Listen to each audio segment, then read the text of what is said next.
नमस्कार, young Bharat news देख रहे हैं आप। देखिए, पीएम के आने से पहले ऐसा लग रहा है कि सीट शेयरिंग पर गुत्थियां सुलझ गई। बिहार विधानसभा चुनाव को लेकर आचार संहिता लागू होने को अब बस कुछ ही दिन बचे हैं, लेकिन अभी तक सीट बंटवारे को लेकर सियासी कयासों का बाजार गर्मा हुआ है।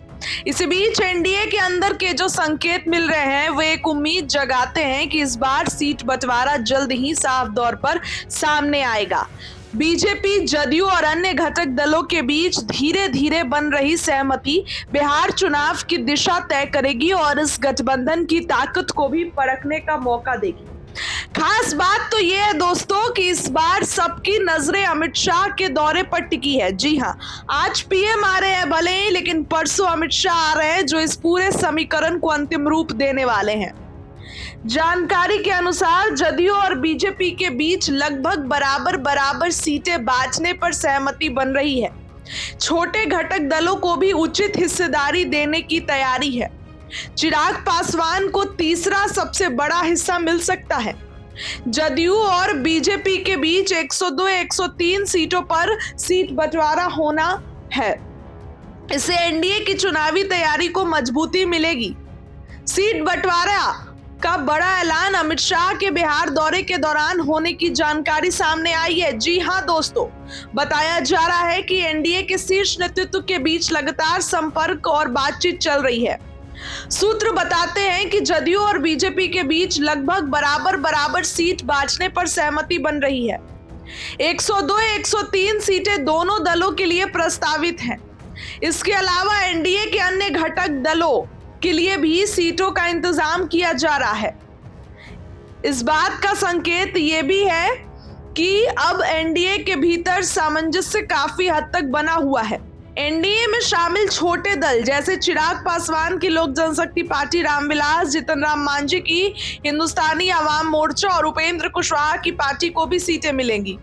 खास तौर पर चिराग पासवान को तीसरे सबसे बड़े घटक दल के दौर पर 20 से 22 सीटें मिलने की संभावना लग रही है।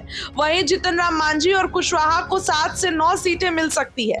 यह संकेत है कि एनडीए अपने घटक दलों को भी बराबरी का दर्जा देने की कोशिश कर रहा है ताकि चुनावी माहौल में सभी दल एकजुट और मजबूत नजर आए। सूत्रों के अनुसार सीट बंटवारे का बड़ा ऐलान अमित शाह के दौरे के दौरान हो सकता है। यह ऐलान एनडीए की एकता और चुनावी रणनीति का संदेश देगा। इस घोषणा के बाद एनडीए के सभी दल, नेता और कार्यकर्ता पूरी ताकत से चुनावी मैदान में उतरेंगे। सीट बंटवारे से चुनावी रणनीति को नया आयाम। एनडीए की सीट बंटवारे की रणनीति इस बार खास इसलिए भी महत्वपूर्ण है क्योंकि बिहार की राजनीति में कांग्रेस और आरजेडी के बीच तालमेल टूटने के बाद भाजपा और जदयू अपने गठबंधन को मजबूत बनाना है। सीटों को सही वितरण से एनडीए अपनी जीत की संभावना को और भी मजबूत कर सकेगा। बहरहाल, जानकारों की नजर में यह कदम एनडीए के भीतर सीट बंटवारे को लेकर धीरे धीरे बन रही सहमति सिर्फ एक चुनावी फॉर्मेलिटी नहीं बल्कि बिहार की राजनीति में नए समीकरणों की शुरुआत भी है।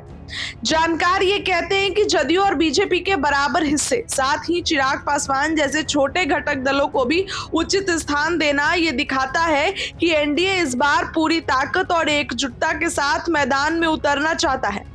अमित शाह के दौरे के बाद जब सीट बंटवारे का ऐलान होगा तब यह साफ हो जाएगा कि बिहार की राजनीति में एनडीए किस ताकत और रणनीति के साथ विपक्ष को चुनौती देने जा रहा है।